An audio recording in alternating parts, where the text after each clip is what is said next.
क्या हाल है दोस्तों। ये कहानी आज बहुत ही खास होने वाली है। चलो तो शुरू करते हैं।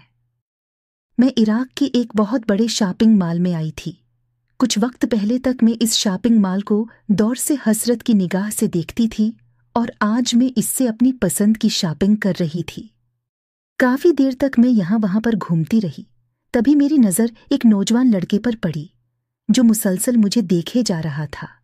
मैं उसके देखने को अंदाज को समझ गई कि वो मुझसे क्या कहना चाहता है। यूं भी मेरे लिए ये मामूल की बात थी और ऐसा ही हुआ जैसे मैं समझ रही थी। जब मैं मॉल से बाहर निकली तो उसने मुझे डेट की ऑफर की। वो एक पाकिस्तानी लड़का था। मैंने उसे कहा, मैं ऐसे किसी के साथ नहीं जाती।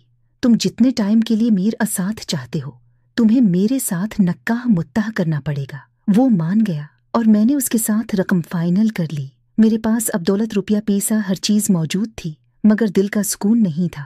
न जाने क्यों मैं रफ्ता रफ्ता अपने दिल का सुकून खो रही थी। मैं तो ये समझती थी दिल का सुकून रुपए, पैसे और चीजें खरीदने में है, मगर मैं यहाँ पर गलत थी। मैं खुश होने की कोशिश करती, मगर न जाने क्यों खुश नहीं हो पा रही थी। घर ये फोन करती, बहन भाइयों को खुश होते हुए देखती तो वक्ती तौर पर बहल जाती और फिर वही बेसुकूनी मुझे अपने घेरे में ले लेती थी। मैं एक ऑफिस में टाइपिस्ट की जॉब कर रही थी। यूं तो मेरी तनख्वाह भी अच्छी खासी थी, मगर मेरा अपनी हाशवा टूटा के हर मांगी थी अपने होशो के में नंपली था नमक मिक्सर सन का सोल पश्ती में कफ्तने के लिए एक रथा में हंस महल में पसी थी मां मुझसे। जब मेरी शादी के बारे में सवाल करती तो मैं उन्हें टाल दिया करती थी। अब उन्हें क्या पता कि मैं क्या कर रही थी। मैं तो ना जाने कितनी बार शादी कर चुकी थी। इस दिन भी मैं हसब मामूल ऑफिस से घर वापस आने के लिए रोड पर टैक्सी का इंतजार कर रही थी। तभी मेरे पास एक नौजवान लड़का आकर खड़ा हो गया। वो एक कम उम्र लड़का था और चेहरे मेहरे से काफी मासूम लग रहा था। उसकी शक्ल देखकर मुझे ऐसे महसूस हुआ जैसे मैंने उसे कहीं देख रखा है।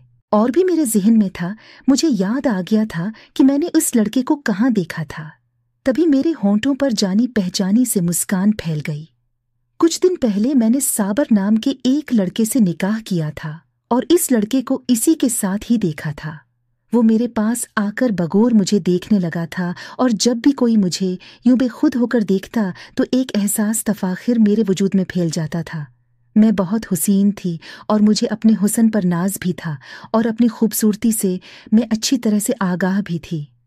इस लड़के ने मुझसे एक ऐसी बात कही कि मैं जोरदार कहका लगाकर हंस पड़ी और उसे कहने लगी कि ठीक है, मैं तुम्हारी बात मानने के लिए तैयार हूँ। वो कहने लगा कि मेरे पास ज्यादा पैसे नहीं हैं, मैं कुछ टाइम पहले ही पाकिस्तान से यहाँ पर आया हूँ। आप बहुत ज्यादा कीमत बता रही हैं, आप मुझे थोड़ा सा डिस्काउंट दें। इस लड़के की बात सुनकर मेरे चेहरे पर महजूज मुस्कुराहट की पर फैल गई और फिर मैं उसका ख्याल करके कहने लगी कि चलो ठीक है, तो मुझे 2000 दे देना। वैसे भी ये मेरे लिए बिल्कुल अनोखा और नया तजुर्बा था। जब मैंने उसके साथ डील फाइनल कर ली और मैं जाने लगी तो उसने मुझे फिर से रोक लिया और कहने लगा कि मैं आपके साथ कुछ बातें करना चाहता हूँ।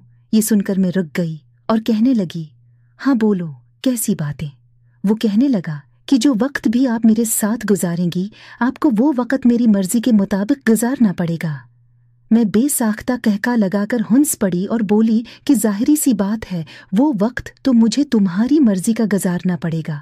वो कहने लगा कि आप मेरी बात समझ नहीं रही, आपको लिबास और हर एक चीज मेरी मर्जी के मुताबिक करनी होगी। तभी मैं कहने लगी कि अच्छा चलो ठीक है, देखा जाएगा। और उसके बाद में प्यारे दोस्तों, अगर आपको कहानी पसंद आ रही है तो चैनल को सब्सक्राइब भी करें और मज़ीद कहानी सुनने के लिए कमेंट्स भी कर दें।